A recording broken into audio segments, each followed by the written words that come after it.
we all know I'm not a comic, I'm just a dude because I feel like comedians need to be relatable and funny. And being an autistic guy with no human emotions, it's not really relatable. So what I'm gonna do is thank Aaron, Yobs, and Josh for this platform. The platform to sell my new best-selling book. The Feminine Urge to be a fuckboy. The struggles of a straight cis male in a female-dominated America. Unfortunately, we printed this in October when we thought Kamala Harris was gonna win. So we did 50,000 copies at $5 a pop. Do the math. So I'm desperate. We need to sell these copies.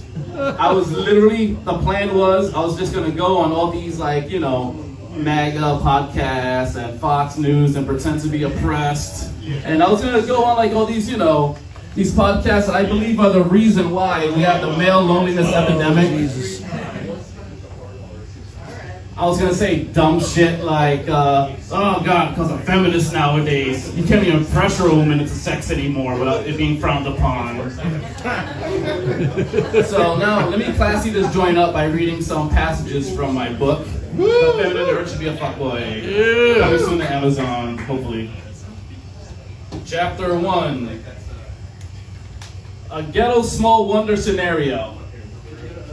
See, growing up, words like autism, the spectrum, etc., really weren't in the public zeitgeist like they are today. Back then, I was just odd, quirky, we were descent. So I was just odd, quirky, or, my neighbors thought that maybe my mother, who lived in the projects in New York, somehow acquired a robotic child, AKA a ghetto small wonder. Thank you, that was for the older folks in the room. We got it. Thank you.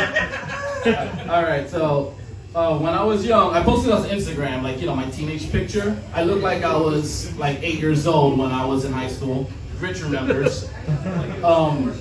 So when I first met Josh, actually, sidebar, when I first met Josh, he refused to acknowledge that I'm older than him. Back then, I looked like I was 12 years old, and Josh looked exactly the same, except minus the beard, and he still had hope in his eyes.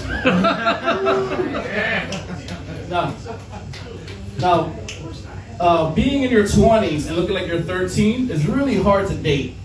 I mean, pretty much my only options were pedophiles. And let me just say that there's a lot of lady pedophiles out there. Yeah. I would go to the disco.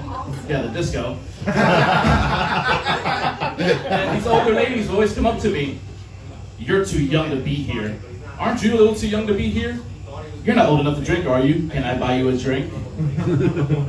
Now, imagine if the genders were reversed. Imagine if I go up to a girl, hey girl, you look like a minor, can I buy you a drink? Sorry, sidebar again. Yeah, I would be labeled a creep. I'd either be thrown in jail or be given a cabinet position in the upcoming Trump administration. All right, quickly. Chapter 3, wrestling. I got punched in the face by Samoa Joe. Chapter 4 is called a square peg in a glory hole. That's when, for 10 years, I, a straight conservative Republican, worked at a gay club. Chapter 5, tried wrestling again, failed. Chapter 6, I call this Merle Haggard saved my life. That's when I, Diego Santos, a name that literally screams throw him over the wall, accidentally joined the Aryan Brotherhood in West Memphis, Arkansas. Chapter 7 is called, oh shit, I'm actually wrestling. Chapter 8 is called Why Am I Like This? So actually, let me just finish with chapter 9, How to Pick Up Chicks, which is the main selling point of my book. This is also my girlfriend's favorite chapter. All right, let's find a good passage. All right. Chapter 9, page 141. When I was single, chicks were always in my DMs. And not because I'm DMing random broads. They were DMing me because they know, or they're just happy to talk to a straight man who's not interested in fucking them. They like to actually be treated like a human. Crazy concept, guys. I can't read my own typing. Typing.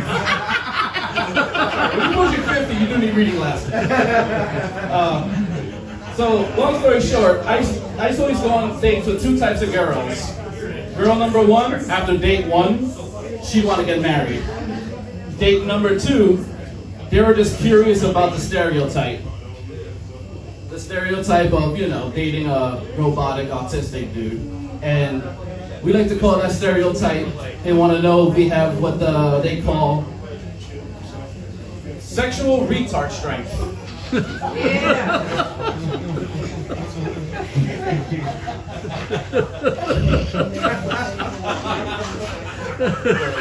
So let me just finish with one last word of wisdom as Tim is walking to the stage. Guys, meet someone who matches your vibe. Meet someone you gel with. Just support each other, support each other's dreams. Unless it's something crazy like, she wants to buy a condo on Mars, or something evil like be a serial killer, or something impossible like become the first female president. Thank you very much. Buy the book, 50,000 copies.